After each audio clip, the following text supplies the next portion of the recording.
fil des années, j'ai pris conscience que les histoires sont très utiles. Elles servent à renforcer les informations données et à leur donner un côté pragmatique. Quand on découvre l'expérience de quelqu'un d'autre, tout d'un coup, les enseignements prennent vie.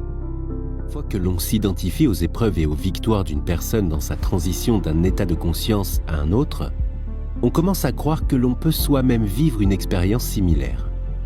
De plus, les histoires rendent les concepts philosophiques et plus personnels. Les études de cas que vous allez maintenant découvrir portent sur des personnes de la vie réelle qui ont appliqué les informations que vous venez d'apprendre dans les chapitres précédents. Elles avaient une compréhension intellectuelle de ces concepts, puis elles les ont appliqués et les ont vécus dans leur corps, de les intégrer sous forme de sagesse spirituelle. Pour que ces participants à nos activités soient en mesure d'accomplir des transformations aussi extraordinaires, il leur a fallu venir à bout d'un aspect ou d'une limite dans leur vie. Et s'ils l'ont fait, vous aussi pouvez le faire. Ginny ses douleurs chroniques dans le dos et à la jambe. Le 9 décembre 2013, Ginny conduisait sur une autoroute à Las Vegas quand sa voiture fut percutée par là. Elle appuya violemment sur les freins, mais l'impact casse son véhicule qui rentra dans la voiture de devant, créant un double impact. Immédiatement, Ginny ressentit une sensation de brûlure dans le bas du dos et une douleur dans la jambe droite.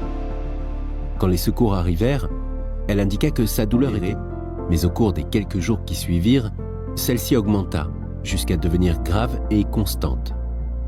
La douleur se faisait essentiellement au niveau des vertèbres lombaires inférieures et était liée à une hernie discale L4 et L5. Elle ressentait également une douleur irradiante dans toute sa jambe et même jusqu'aux pieds. Ginny consulta un chiropracteur 3 fois par semaine, mais la douleur empira. Par la suite, elle vit un médecin algologue qui lui prescrivit des relaxants musculaires, du Norontin, contre les douleurs névralgiques, et du Mobic, un anti-inflammatoire non stéroïdien. Au bout de 9 mois, la douleur étant toujours intense, on lui fit des piqûres dans le dos. En vain.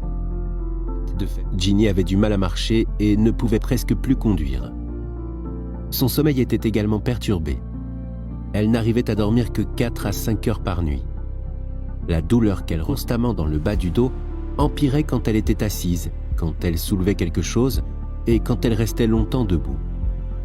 Parfois, elle ne pouvait rester assise que 20 minutes d'affilée. Aussi, elle passait la plupart de ses journées alitée, ce qui lui permettait de trouver un peu de soulagement lorsqu'elle était sur le côté droit, les genoux pliés. Ginny était incapable de s'occuper de ses 2 enfants, âgés de 3 et 5 ans.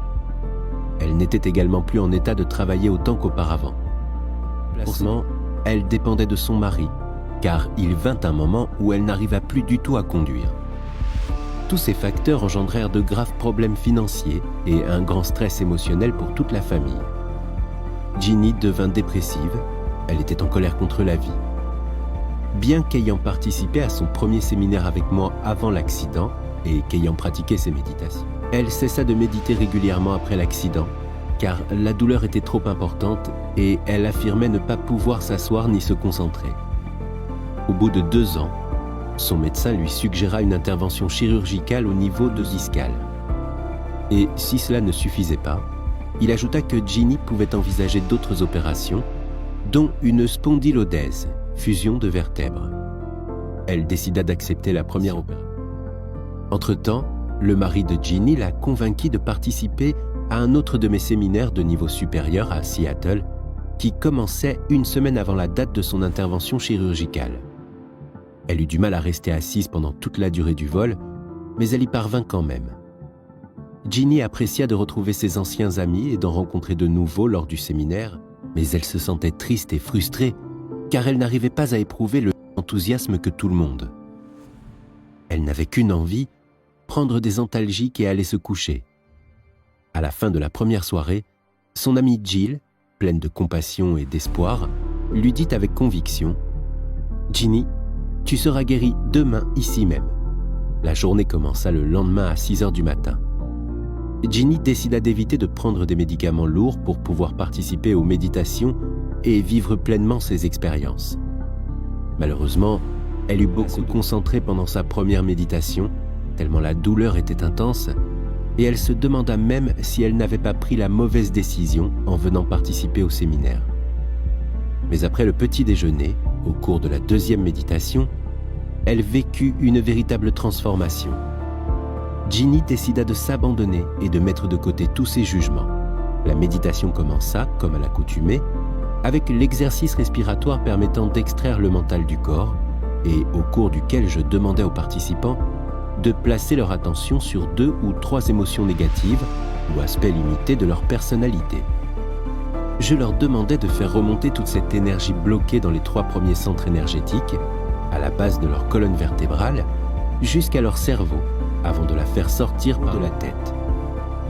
Ginny choisit d'abord de travailler sur sa colère, dont elle pensait qu'elle avait contribué à l'intense douleur qu'elle ressentait toujours dans son corps.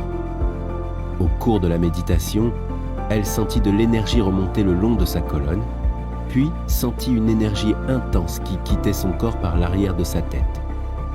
La deuxième chose sur laquelle elle choisit de travailler fut sa douleur. Alors qu'elle travaillait avec sa respiration, débloquer l'énergie liée à sa douleur et la faire remonter au cerveau, elle ressentit la même énergie que lorsqu'elle avait travaillé sur sa colère, bien que cette fois-ci, elle la vit prendre une couleur brillante avec des pointes de violet. Soudain, elle sentit l'énergie ralentir et devenir moins intense. La musique changea et la partie principale de la méditation commença. Ginny se sentait totalement détendue. Elle avait évacué cette énergie de son corps. Comme d'habitude, en guidant la méditation, je demandais au groupe de ressentir différentes parties de leur corps dans l'espace, ainsi que l'espace autour de leur corps. Je les fis pénétrer dans l'espace noir infini, c'est-à-dire dans le champ quantique. Je leur demandais de ne plus s'identifier à rien et de devenir pure conscience, c'est-à-dire d'être conscients qu'ils étaient conscients dans cet espace infini. Au départ, tandis que je donnais ces instructions, Ginny eut le sentiment clair de flotter. Un sentiment intense de paix et d'amour inconditionnel s'empara d'elle et elle perdit toute notion du temps et de l'espace. Elle ne ressentait plus du tout son corps physique, encore moins sa douleur. Pourtant, elle était pleinement présente et pouvait entendre et suivre toutes les instructions que je donnais. « Je n'ai jamais rien vécu de tel », me raconta-t-elle plus tard. « C'était si profond que c'est difficile à décrire. Mes sens étaient amplifiés et je me sentais relié à chaque être, à chaque chose, à chaque lieu et à chaque moment. Je faisais partie du tout et le tout faisait partie de moi. Il n'y avait pas de séparation. » Ginny avait transcendé son corps, son environnement et le temps. Sa conscience était reliée à la conscience du champ unifié, l'espace dans lequel il n'y a que le tout et pas de séparation d'après sa description. Elle avait trouvé la porte d'entrée du moment présent, dans toute sa douceur et sa générosité, ce qui avait permis à son système nerveux autonome d'intervenir et de la guérir. N'oubliez pas de vous abonner à la chaîne pour ne pas manquer les liens et participer au tirage au sort de cadeaux intéressants. Lors de nos séminaires de niveau supérieur, nos participants s'allongent après chaque méditation et s'abandonnent pour permettre au système nerveux autonome de prendre le relais et de reprogrammer leur corps.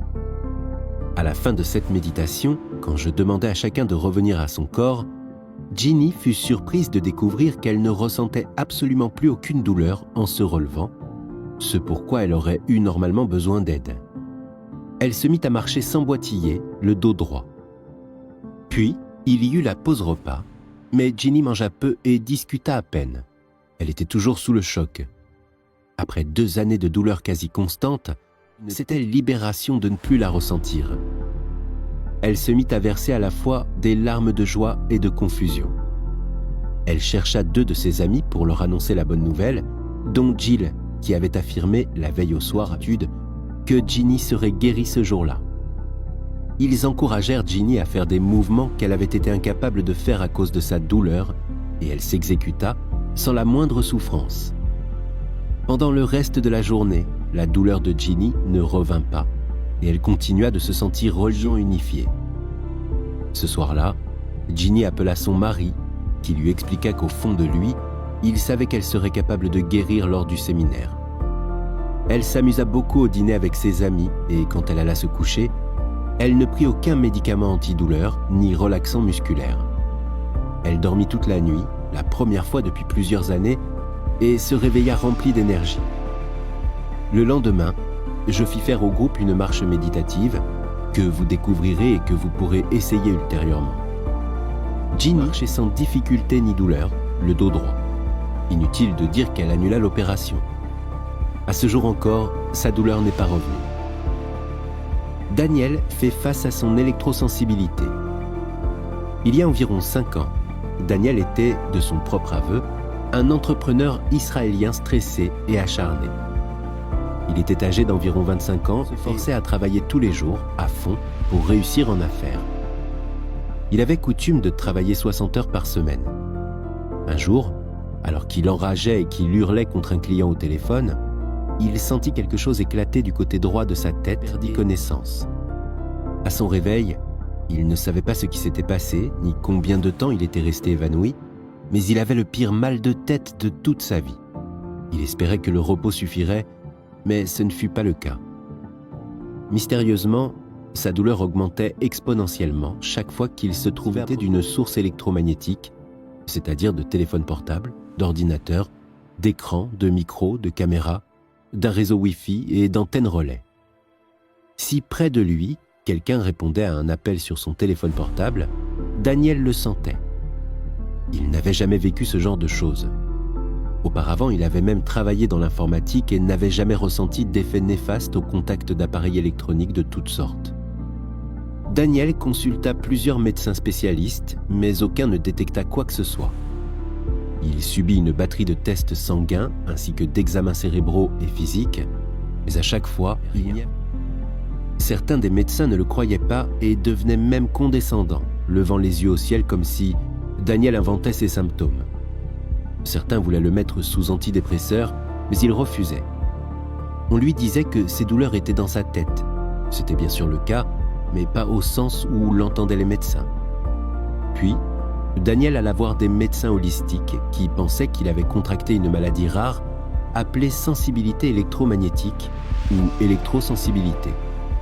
Cette maladie a beau être toujours controversée dans le milieu médical, l'Organisation mondiale de la santé en reconnaît l'existence. Les mécanismes de l'électrosensibilité demeurent inconnus. Mais quand on pense que le cerveau est composé à 60% d'eau et qu'une eau contenant des minéraux tels que ceux que l'on trouve fréquemment dans le corps, par exemple le calcium et le magnésium, est conductrice, on imagine que pour les électrosensibles, cette charge électrique naturelle peut être amplifiée au contact d'appareils émettant des rayonnements électromagnétiques. Comme beaucoup d'autres électrosensibles, Daniel était également victime de douleurs et de fatigue chronique, en plus de ses maux de tête.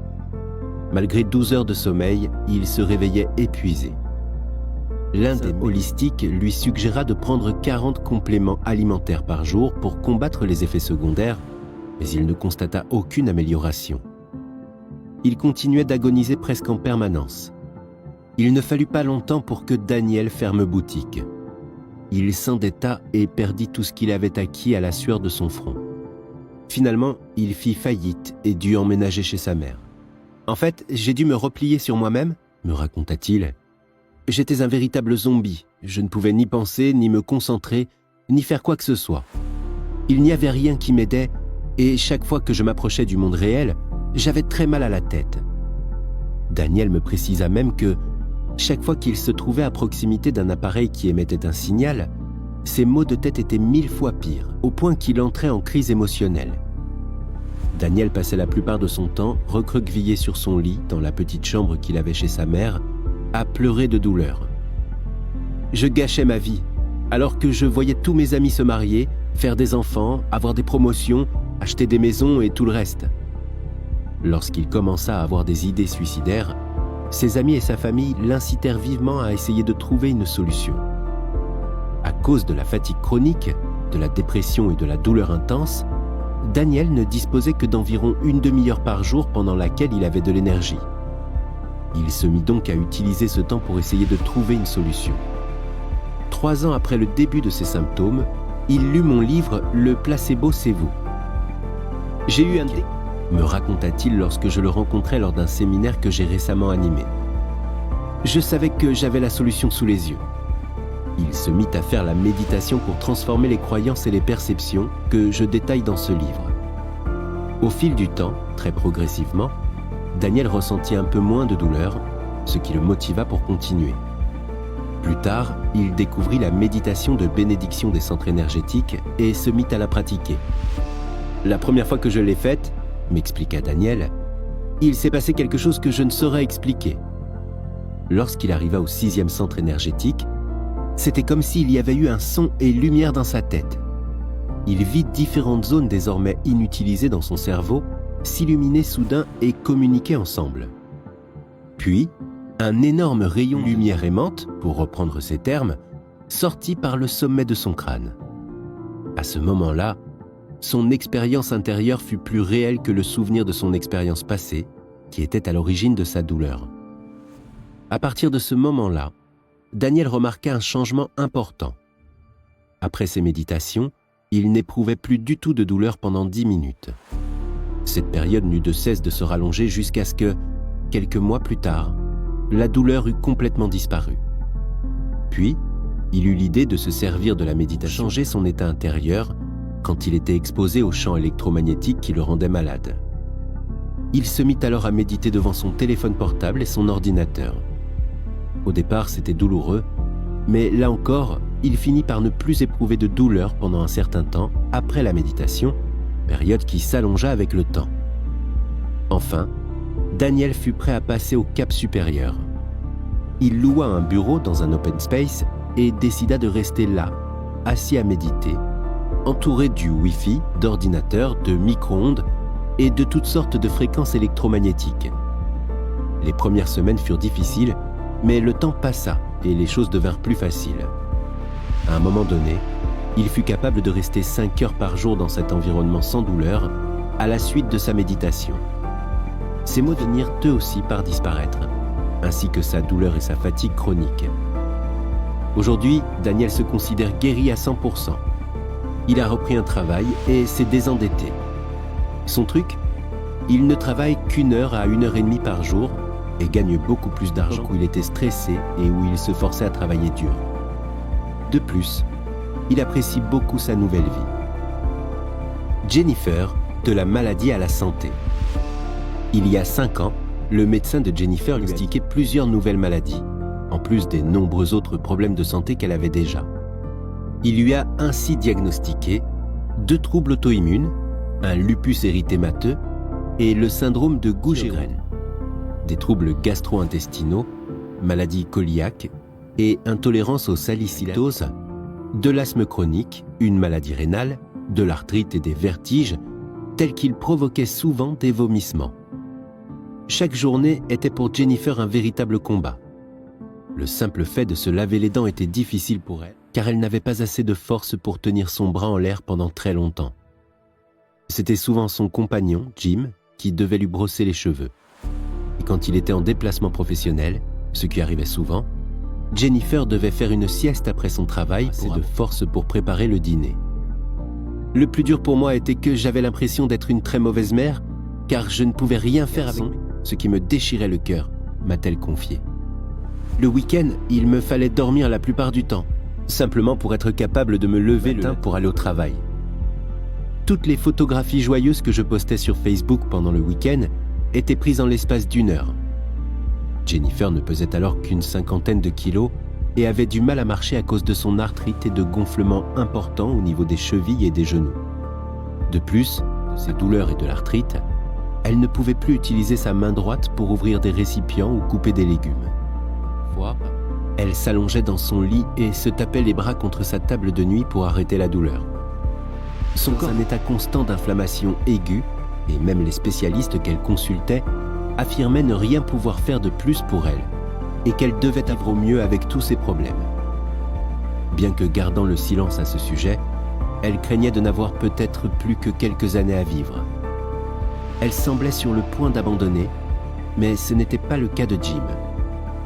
Tous les soirs, ce dernier dévorait des ouvrages à la recherche de solutions alternatives et encourageait Jennifer dans ses efforts. Un jour, Jim tomba sur le placebo C'est vous, dans lequel il lut l'histoire d'une femme dont l'état était similaire et qui avait pu se guérir. Le couple était d'accord. Jennifer devait participer à un séminaire. 2 mois plus tard, en juin 2014, Jennifer participa à un séminaire à Sydney, en Australie. Elle commença à se sentir un peu mieux et s'inscrivit à un séminaire de niveau supérieur. Malheureusement, quelque temps avant de prendre son avion pour aller assister au séminaire, elle développa un calcul rénal de 8,5 mm et son médecin lui interdit de prendre l'avion. Elle ne put donc assister au stage, mais elle continua ses méditations. Elle se levait chaque matin à 4 heures et l'année suivante, lors du séminaire de niveau supérieur suivant en Australie, elle s'inscrivit avec Jim. Je me souviens que le premier soir, j'avais beaucoup de mal à monter les escaliers pour rejoindre notre chambre, ce qui était coutumier pour moi, me raconta-t-elle. À la fin du séminaire, je marchais normalement, comme une personne en bonne santé, et je n'avais plus besoin de mon médicament pour l'asthme. La veille de notre départ, il m'a dit que j'avais l'air si bien qu'il fallait que j'essaie de manger un peu de nourriture normale. Avec appréhension, j'ai fait une tentative, sans effet secondaire, pas de douleur, pas de crampes, pas de mal de tête, rien. Je pense que c'était la meilleure pizza que j'eusse jamais mangée. Dans ses méditations, je donnais cœur et âme. Elle se connectait régulièrement à son potentiel de santé et sentait beaucoup d'énergie dans tout son corps, ce qui lui permettait de tenir toute la journée.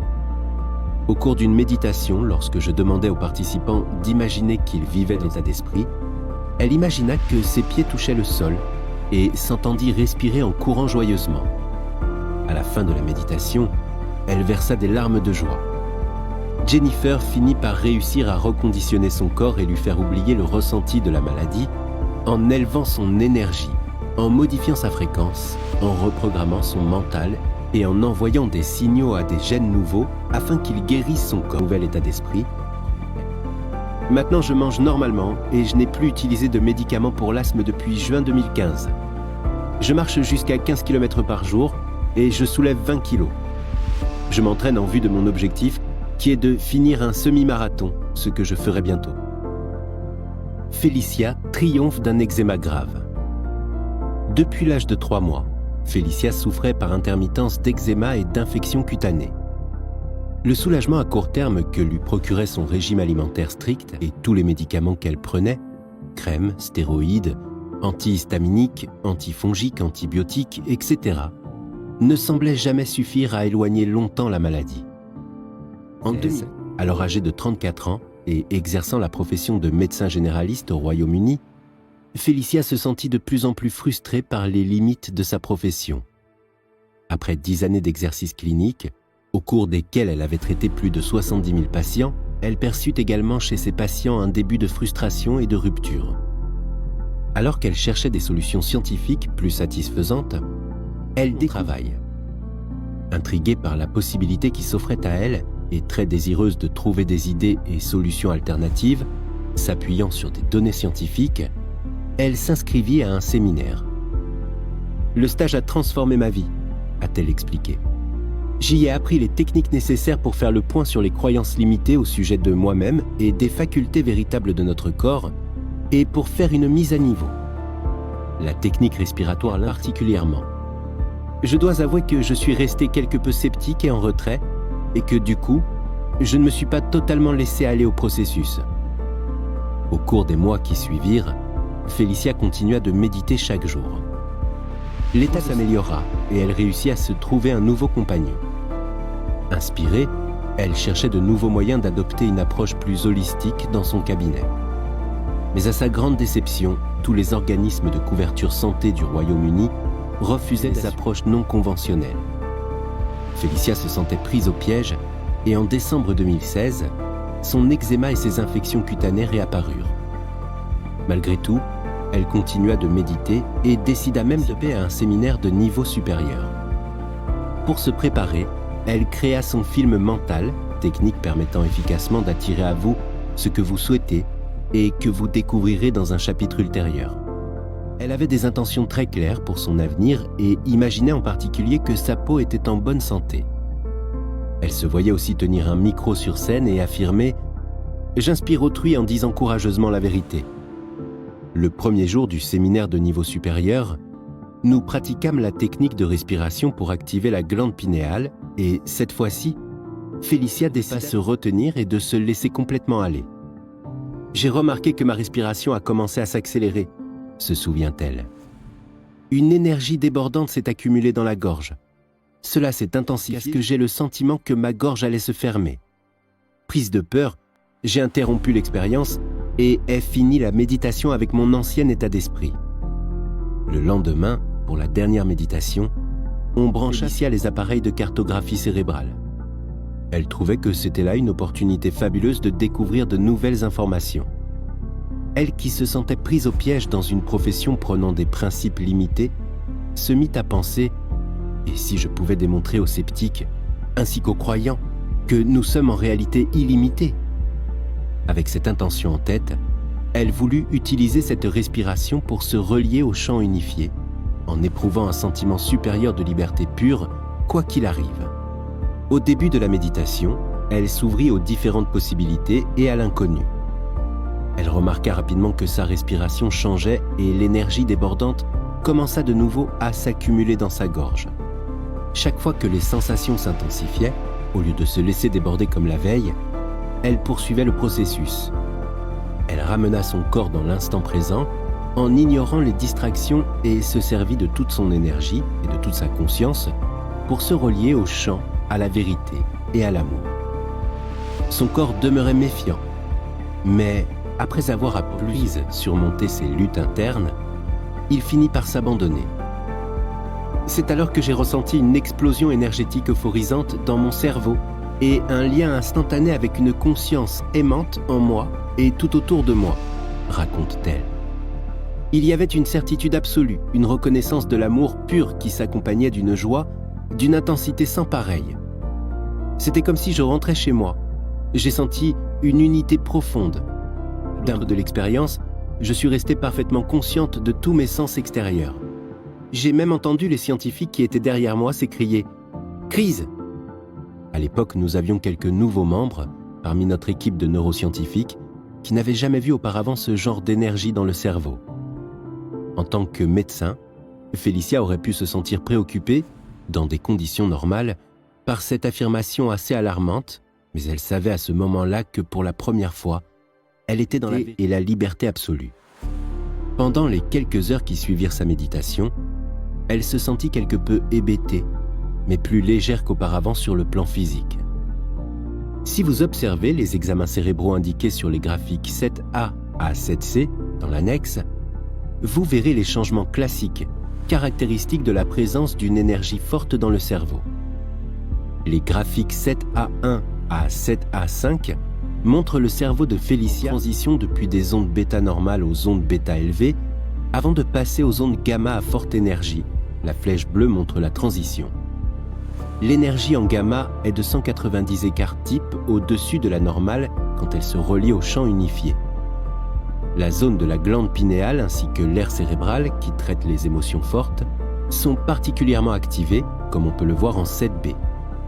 L'image en 7C est une vue du dessous du cerveau.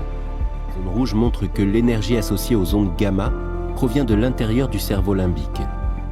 Au début, Félicia est en onde bêta, ce qui est normal.